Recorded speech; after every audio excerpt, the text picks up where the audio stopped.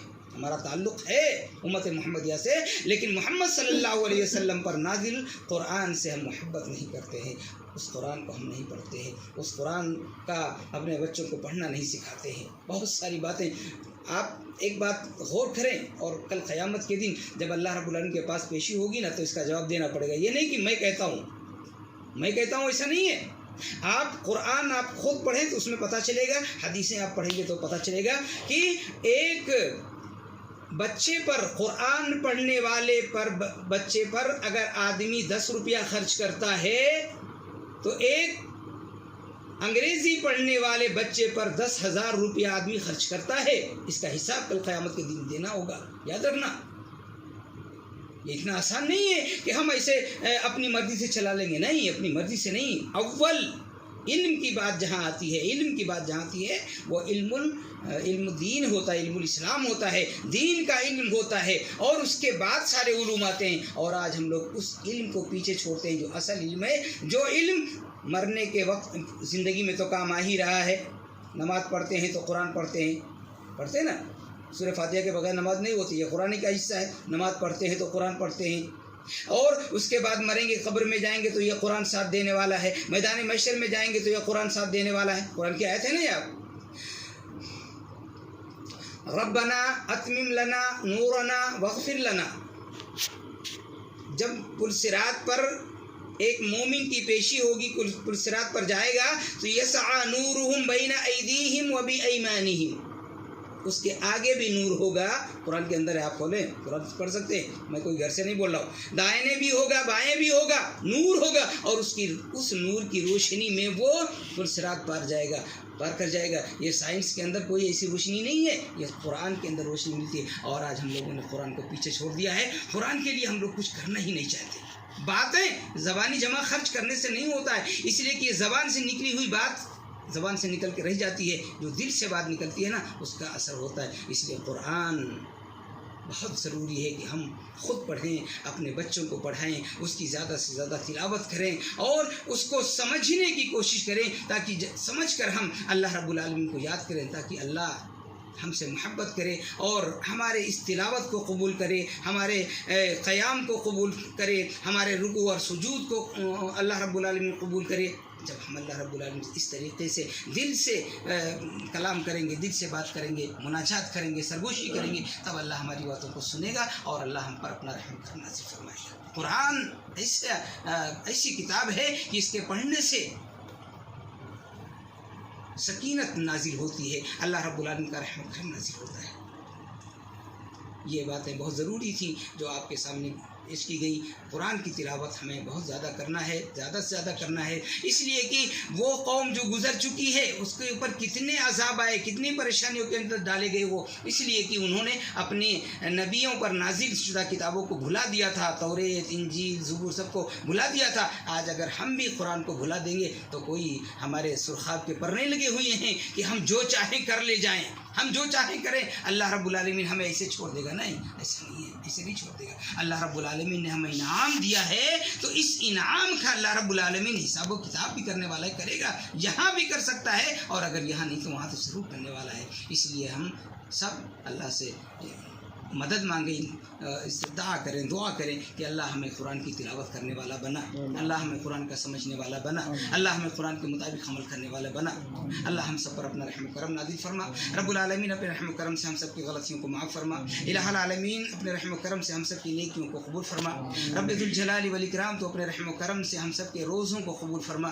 مولا کریم تو ہم سب کے قیام اللیل کو قبول فرما۔ الہ العالمین تو ہم سب کے یہاں بیٹھنے کو قبول فرما۔ الہ العالمین جو ہمیں سے غریب اور محتاج ہیں، مولا تو اپنے رحم و کرم سے ان سب کی غریبی اور محتاجی کو دور فرما. مولا جو پریشان حال ہے رب العالمین تو اپنے رحم و کرم سے ان سب کی پریشانی کو دور کر دے. الہ العالمین جو بیمار ہیں تو مولا کریم اپنے رحم و کرم سے ان سب کو شفا کاملہ و عاجلہ نصیب فرما. رب العالمین ہم سب کے دلوں میں قرآن اور حدیث کی محبت کو پیدا کر. مولا ہم سب کے دلوں میں اپنی اور اپنے رسول کی محبت کو پیدا کر. رب ذوالجلال والاکرام تو ہم سب کے دلوں میں اسلام اور مسلمانوں کے تعلق سے محبت پیدا کر. رب ذوالجلال والاکرام تو ہم سب کے دلوں سے بغض، حسد، کینہ، کپٹ جیسی برائیوں کو دور کر دے. اللہ ہم سب کو ایک کر دے. مولا ہم سب کو نیک کر دے. رب العالمین ہم سب کو مل جل کر پیار و محبت کے ساتھ رہنے والا بنا دے. آمین یا رب العالمین. السلام علیکم ورحمۃ اللہ وبرکاتہ.